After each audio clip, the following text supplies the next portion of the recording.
Welcome everyone.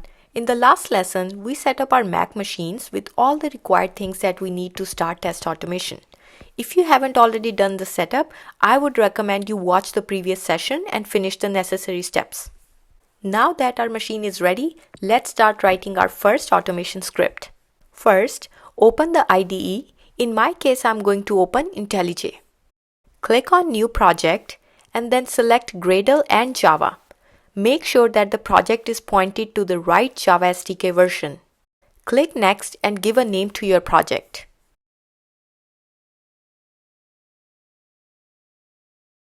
Now click Finish. Wait for a few minutes as Gradle is building the project and resolving the dependencies. If you look under External Libraries folder, these are all the libraries that Gradle downloaded by default. We don't really need these libraries, but we do need Selenium ones. So now we are going to go get Selenium dependency. For that, go to google.com, search for Maven repository. Here we can look for all the major libraries that our project may need. I'm going to search for Selenium Java and then I'll grab the latest release and copy the Gradle dependency. Now go back to your project and paste the dependency there. One thing to quickly edit here is to replace implementation with test implementation, and that's because we'll be writing our test under test folder. Now rebuild the Gradle project and notice that all the Selenium libraries are downloading under external libraries folder. With Gradle, you don't need to manually download the dependencies and place them in the right path because all that hassle is not required. Gradle is doing their job for us in an automated fashion. So now we should be all set. Let's go ahead and write our first test. Go to the test folder, then under Java, create a class.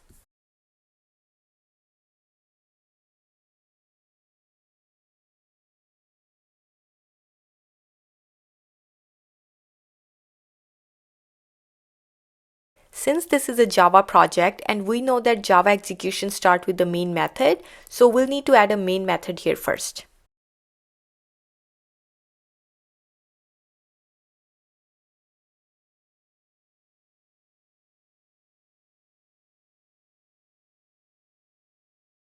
Next, we are going to instantiate Chrome driver because we want our test execution happening on Chrome browser.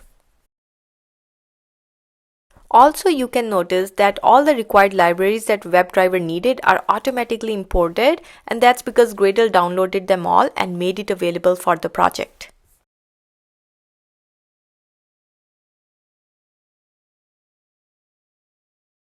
After initializing the driver, we are going to navigate to Selenium official website by using driver.get method.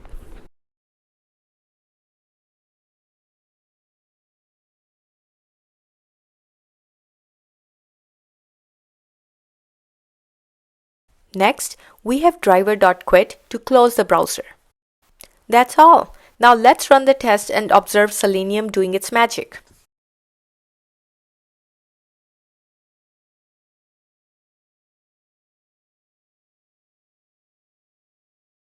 And here you go. Magic is done. And with this, we have successfully finished our first Selenium WebDriver test with Java.